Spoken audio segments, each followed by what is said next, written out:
and make it tilt a little bit and do different things.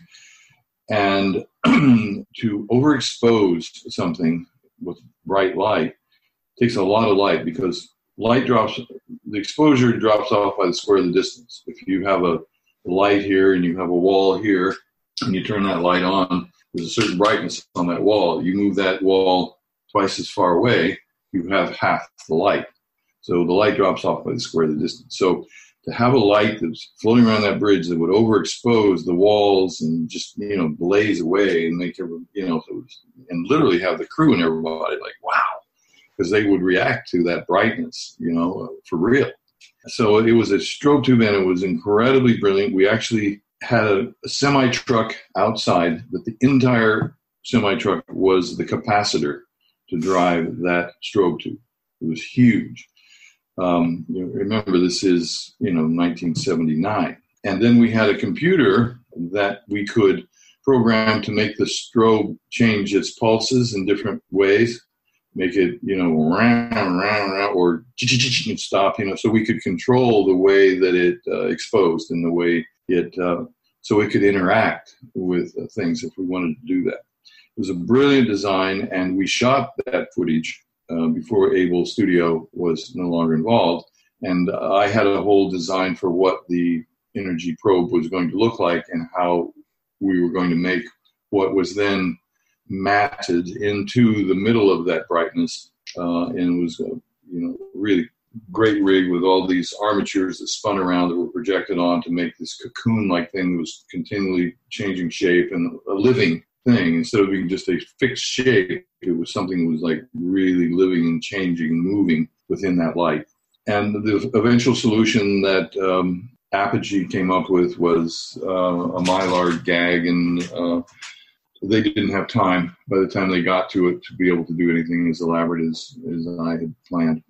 So all those things were parts of the consideration of the design of the Enterprise, the engine room, how the lights in the big vertical thing, how that effect was done. And that was done by Sam Nicholson, and he did all of the interactive light stuff like that at the V'ger site, at the engine room for sure. And those are all practical effects that were on camera. They were mirrors that were spinning with different lights on them and different diffusers to make those abstract shapes inside the engine room. And inside the tube that went on up that then divided and sent the energy off to the nacelles. So why do you think, out of all the iterations of Star Trek that have come since 1979, most fans adore the Enterprise refit that you designed? Now, I'll give you my thoughts on it because I've thought about this for a long time. And it's my belief that there are some subliminal markers embedded into your design that evoke an emotional response from the fans. The Art Deco look and feel, for instance. Mm-hmm. But people do respond subliminally to what you created. And that's how I feel about it anyway. Well, I've heard that many times, and I agree with you. First of all, as I said, the basic configuration is an icon of the franchise. And so it was still in that configuration. Now, as the movies went on and the Abrams ones, now they've gone back to generally that configuration, but the cells have changed shape, and they've had all different types of versions of the Enterprise. And once Roddenberry was not there as the gatekeeper, other people then were given the freedom to have more room to, do different kinds of versions of the Enterprise or other Starfleet cruisers. Yes, the proportions of the one that we did, I think, were really, really well thought out. Just for example, on the saucer itself, there are horizontal lines that go all around the perimeter. And that right there gives it a deco look. The shape of the nacelles being rectilinear and what they look like from the front, and then having those big horizontal magnetic strips that go down the side of the nacelles. So I tried to make everything elongated horizontally more than it was before. The fact that the that the struts that held in the nacelles have that shape to them, and they're swept back, really added to the making the thing look much more luxurious, or I don't know what the word would be, to make it look more streamlined yeah. or modern. You know, the one from the television show was really quite clunky, and you know, the saucer's always been the saucer, but the proportions of that saucer in the one from the television show was kind of pudgy, and so, you know, really making the saucer bigger in diameter and have that really, you know, beautiful shape to it, and then the size that the bridge is compared to the whole piece. And then there were things added. One of the main things that we did, and Trumbull, you know, continued this and, you know, added a little more to it even, was that how the Enterprise is lit. So when you have a spacecraft, even though it's white in outer space and there's no star by, what lights it up? Now, if you go out to LAX and watch the jet craft landing, their tails are lit up, parts of their fuselage lit up. That's decorative lighting. That's marketing. You know, you light the tail up to make it look good. You don't have to have the tail lit up to fly the things or to see. I mean, they have landing lights and all of the practical lights. So to have lights that were shining on itself, from itself, to light up different parts was part of the design. Trumbull carried that on a little more on the bridge. He added the rectilinear pieces to underneath and so forth, where those lights were under there that gave a little bit more style to the upper and lower parts of the saucer, the bridge and the lower part. So building the lights into the Enterprise so it lit itself was one of the things. So you're in deep space, you know, you can turn those lights on and you can see the thing. Of course, you know, when you're doing science fiction, you can cheat light in from wherever you want. You don't have to explain anything if you don't want. But I always try and use some kind of logic based on, you know, what something looks like and how it moves.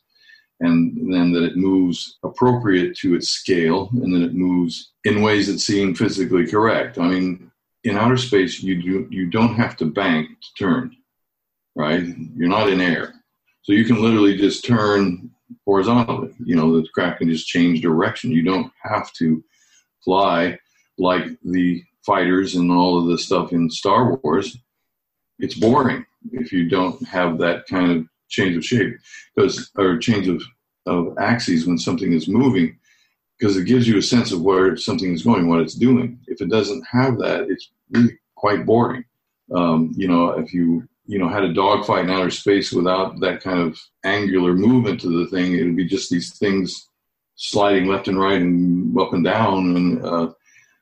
And so those kind of cheats are a part of what you do to make something look good, that you get the audience involved and make it feel that it's... but the Enterprise, in all of the stuff that it did in the movie, didn't really bank or turn like that. It was always flying linearly, straightforward. And what I was going to do was, once the Enterprise got inside of V'ger was going to move it around in ways, because my idea is that the Enterprise, when it was going through V'ger on the way to the Voyager site, was going to be continually being analyzed by V'ger, you know, scanning it, trying to make duplicates of it, you know, alongside it.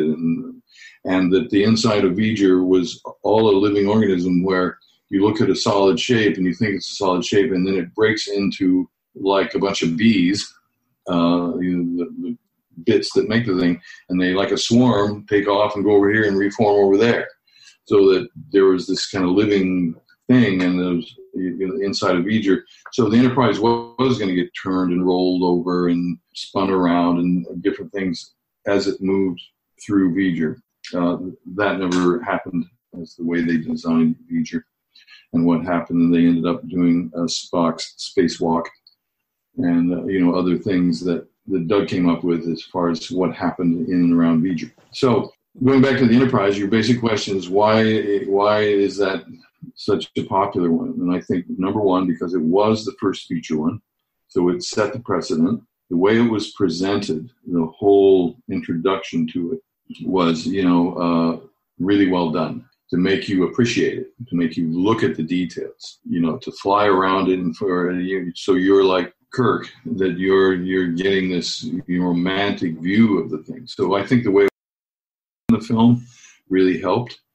all the others, and most of the ones now, they're under construction or they're down or whatever it is, and you kind of see them, but you don't do a grand tour around them. You don't take time to do that in the movie. They're going to, let's get to the story. So I think the way it was introduced and the way it was photographed, I think that the details that we put on the surface, the redesign of the Starfleet typeface, texture that Paul Olson painted, the iridescent rectilinear patterns that were over the surface to give it detail that had different specular qualities. Otherwise, that big sweeping surface on the saucer would have just been a big smooth thing. It wouldn't have had any scale at all. Even if you etched lines in it, thousands of little lines, it still wouldn't have had that quality. And if you etched lines, they would have been too coarse in a sense for that big surface. The idea they wouldn't have gradiated away. Yeah, it was basically my concept along with Jim Dow. And I said, what if we were to make graphic pattern and we use different specular quality paint to make the different panels. So if we had like 4 different qualities of iridescent paint, that Paul would use, and then we would design a pattern to make those things all fit together. So that added a beautiful quality to the surface of it. In a sense, it was almost a pearlescent paint job. So all those things, I think, add up to what it was and why it's such an icon. That's the best I can do it, why it's so popular. I have another question about the ship. So when Jim Dow at Magicam started putting the whole thing together, how did you feel? Did you feel like he was interpreting your work, or was he following it exactly like a blueprint? And how did you feel when you saw it coming together as a physical model as opposed to a technical drawing exercise? Luckily, Jim Dow and all of the people at Magicam were very collaborative. Jim was the main foreman of that group and had a really great design sense. And, Mark Stetson and Chris Ross and some of these other people who had been to Art Center and so forth. So I worked back and forth with them when I was designing the nacelles and stuff. I'd take over sketches and show them to Jim, and he'd say, yeah, that'll work. Well, how about this or that? And I worked collaboratively that way. I was driving the overall design, but every aspect of the design didn't have to come out of my head. If there was a good piece, if Andy did something really well, and he and I worked that way, I'd do a rough sketch. We'd sit down and talk it through how it was going to work in the movie. And I'd do my own little rough sketches, and then he'd go off and come back with versions. And then I'd say, yeah, that's good. Let's go with that. And then we'd refine it and we'd go through those iterations. Well, that's what happened with the building of the model. If you got to something that was a problem because of the physics of it, literally, for example, the Enterprise had to be armatured from 5 different sides. It was never armatured from the front, but it was armatured from the bottom, the left, the right, the rear. It was never armatured from the top, but it was armatured from the left and the right and the rear and the front. So, because the armature itself is an aluminum weldment that is incredibly strong structure. There are pictures of it being made. In some parts, there were 1/2-inch thick aluminum pieces, and then tubular aluminum that's all been arc welded together and so forth. All designed based on the amount of weight the thing was going to have, with all of the light systems, the fluorescence, the wheat light bulbs, and all that, how all that stuff was built in, where those transformers were inside, where we could plug in the electronics from the different armatured sides. So all those things were a part of the design so that it could function with armaturing it. So some proportions were changed here and there to make that work better. So I basically was the captain of the ship of the design of the thing. But again, I came in with my initial concept, which it came very close to that. That's really what it pretty much ended up being, but there are little details here. Magicam was really, really great working with them. They just were really good people, and they solved problems really well. And they weren't offended at all when I basically said, that's not going to work, that's not going to work, because they weren't getting direction like we were. I would get into, why it was designed that way with them. It's this way because it's this in the story and it's part of the function of it. The Vulcan shuttle, when it came